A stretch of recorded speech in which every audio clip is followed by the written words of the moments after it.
আমাৰ এডভান্টেজ আছাম 2.0 শীৰ্ষক যিটো অনুষ্ঠান আমাৰ গুৱাহাটীত দুদিনীয়াকৈ হ'ব 25 আৰু 26 ফেব্ৰুৱাৰী তাৰিখে।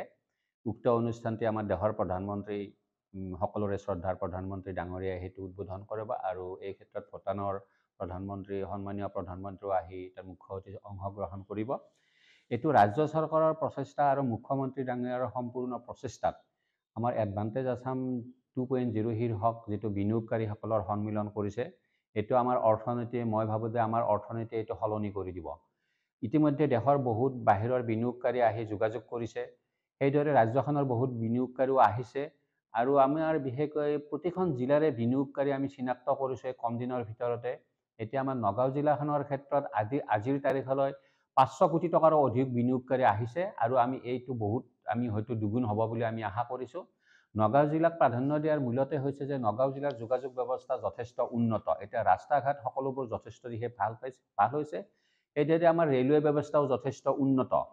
এতিয়া আপোনালোকে যিটো আমাৰ অসম চৰকাৰৰ উদ্যোগ নীতি আছে আৰু আমাৰ ভাৰত চৰকাৰৰ যিবিলাক উদ্যোগ নীতি আছে, সেই উদ্যোগ নীতিৰ আধাৰত ইতিমধ্যে প্ৰতিষ্ঠিত উদ্যোগ খণ্ডই যথেষ্ট লাভান্বিত হৈছে আৰু নতুনকৈ যিসকলে উদ্যোগ প্ৰতিষ্ঠা কৰিব বা পুৰণিবিলাকে যিটো সম্প্ৰসাৰণ কৰিব উদ্যোগ গোটসমূহৰ, সেইবিলাকৰ সুবিধা দিয়াৰ স্বাৰ্থতো ৰাজ্য চৰকাৰ আৰু কেন্দ্ৰীয় চৰকাৰে বেলেগে বেলেগে উদ্যোগ নীতি প্ৰস্তুত কৰিছে আৰু সেই উদ্যোগ নীতিৰ ফলবোৰ আমাৰ ইয়াত আহি কৰিছে। এতিয়া মই ৰাইজক এটা কথা ক'বলৈ যাব বিচাৰোঁ যে নগাঁও জিলাখন যোগাযোগৰ উপৰিও আমাৰ ইয়াত যথেষ্ট কৃষিভিত্তিক সামগ্ৰী পোৱা যায়। মৰাপাটৰ পৰা যথেষ্ট মৰাপাট পোৱা যায়, সৰিয়হ যথেষ্ট পোৱা যায়, মেজ যথেষ্ট পোৱা যায়, গ্ৰাউণ্ডনাট অৰ্থাৎ বাদাম যিটো মাটি বাদাম যথেষ্ট পোৱা যায়। গতিকে এইবিলাকৰ ওপৰত ভিত্তি কৰি আমি যথেষ্ট পৰিমাণে কৃষিভিত্তিক উদ্যোগ গঢ় লৈ তুলিব পাৰোঁ। আৰু নগাঁও জিলাখনৰ ক্ষেত্ৰত আপোনালোকে মন কৰিব টুৰিজিম এটা হাব হৈছে আজিকালি।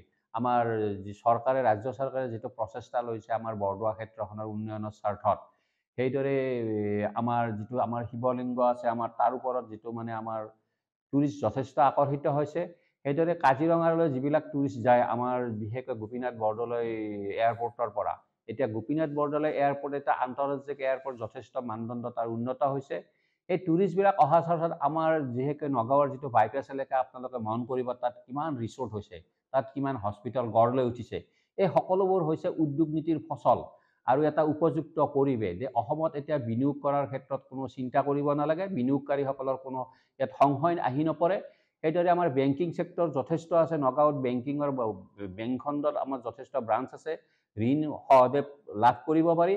সেয়েহে মই কৈছোঁ যে আমাৰ বিনিয়োগকাৰীসকল আমাৰ নগাঁও জিলালৈ আগবাঢ়ি আহক, ইয়াত যথেষ্ট সুবিধা আছে আৰু আমি বিভাগীয় বিষয়া হিচাপে জিলা উদ্যোগ আৰু বাণিজ্য কেন্দ্ৰ নগাঁও সদায় আপোনালোক সহায় কৰাৰ কাৰণে আমি প্ৰস্তুত আছোঁ। আপোনালোকে ইয়াত আহক। আমাৰ ৰাজ্য চৰকাৰৰ বিভিন্ন আছে বিনিয়োগকাৰীসকলৰ কাৰণে বিভিন্ন আঁচনি ৰাজ্য চৰকাৰে মুকলি কৰিছে, PMEGP, PMFME এনেধৰণৰ বহু আঁচনি আছে আৰু ইয়াৰ দ্বাৰা যথেষ্ট লাভান্বিত হৈছে।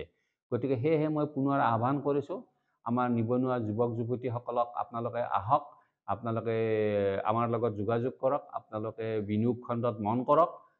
তেতিয়া দেশৰ অৰ্থনীতি টনকিয়াল হোৱাৰ লগতে আমাৰ নিবনুৱা সমস্যাও দূৰ হ'ব আৰু আমাৰ অৰ্থনীতিও যথেষ্ট লাভান্বিত হ'ব।